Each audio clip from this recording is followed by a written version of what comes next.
जय प्रभू श्री विश्वकर्मा. सृष्टीचे रचेता प्रभू विश्वकर्मा. प्रभू विश्वकर्मा यांना 5 पुत्र मनु, मय, तोष्टा, दैवज्ञ आणि शिल्पी म्हणजेच लोहार, सुतार, तांबट, सोनार आणि शिल्पकार या 5 बंधू मिळून जो समाज निर्माण झाला तो म्हणजेच विश्वकर्मा पांचाळ समाज. हाच आपला पांचाळ समाज व्यवसायाने विखुरला गेला आणि दुर्लक्षित राहिला. हे आपले 5 बंधू जर एकत्र आले तर समाजाची ताकद वाढून एक शक्तिशाली पांचाळ समाज बनेल. हाच विचार परभणीचे शिक्षक असलेले सुपुत्र श्री नागोजीराव पांचाळ यांनी केला आणि ह्याच विचारातून उदयास आली विश्वकर्मा वंशीय समाज संघटना.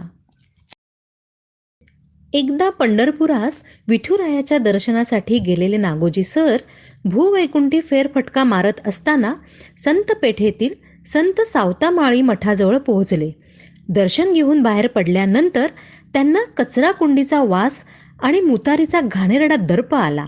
नाकाला रुमाल लावून बाजूला वळत असतानाच दृष्टीस काही अक्षरं पडली आणि डोळे विस्फारले गेले.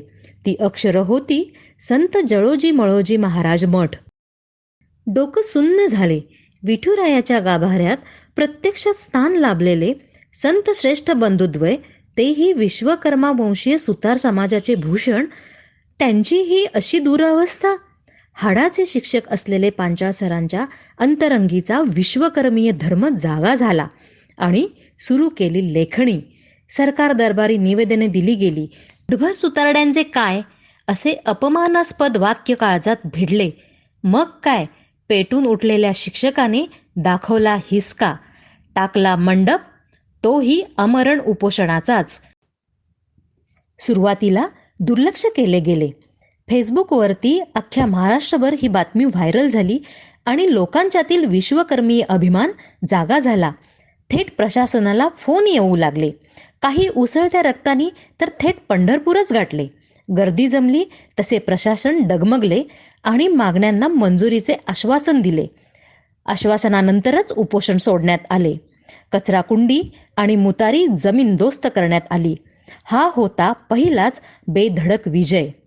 ही वार्ता सगळीकडे पसरल्याने आधीच सुरू असलेल्या संपर्क अभियानाला गती मिळाली. जीवाभावाची माणसे जोडली गेली. सर्वानुमते विश्वकर्मा जनजागृती अभियानाअंतर्गत महाराष्ट्रात रथयात्रा काढायचे ठरवण्यात आले. अशा तऱ्हेने 3 मे 2015 रोजी परभणीतून सुरू झाली रथयात्रा. 23 जिल्हे, 173 तालुके, 56 शहरं, 100 सभा असा 5800 किलोमीटरचा महाराष्ट्रभर प्रवास करत 3 जून 2015ला वेरूळ येथे रथयात्रेची सांगता करण्यात आली आणि संपूर्ण महाराष्ट्रातील बांधव एक संघ झाले. हीच ठरली पहिली विश्वकर्मा क्रांती. वेरूळमध्ये प्रभू विश्वकर्माचे पुरातन मंदिर अजून तेथील स्थानिक ब्राह्मवृंदाने आपल्या ताब्यात ठेवून त्याची अक्षरशः कचराकुंडी केली होती व मंदिर नामशेष करण्यासाठी बरेच प्रयत्न केले होते. तेथेही आंदोलन करून मंदिर खुले करण्यात आले, पण ब्राह्मवृंदांनी तक्रार केली. कलेक्टर, तहसीलदार आणि दंगा नियंत्रण पथक ह्याची पाचारण करण्यात आली. नागोजीराव पांचाळ सर व सहकाऱ्यांना अटक करण्यात आले. ही बातमी सगळ्या माध्यमातून पसरल्यानंतर दबाव वाढल्यावरती थोड्याच वेळात सगळ्यांना सोडण्यात आले. अशा तऱ्हेने आपल्या समाजातील इतिहासात हेही आंदोलन पांचाळ सरांच्या नेतृत्वाखाली यशस्वी झाले. 5 जुलै 2015 रोजी वेरूळमध्ये सभा आयोजित करून विश्वकर्मा वंशीय समाज संघटनेची स्थापना करण्यात आली. कार्यकारी मंडळाची नियुक्ती करण्यात आली. माननीय नागोजीराव पांचाळ यांना सर्वानुमते संस्थापक अध्यक्ष म्हणून घोषित करण्यात आले.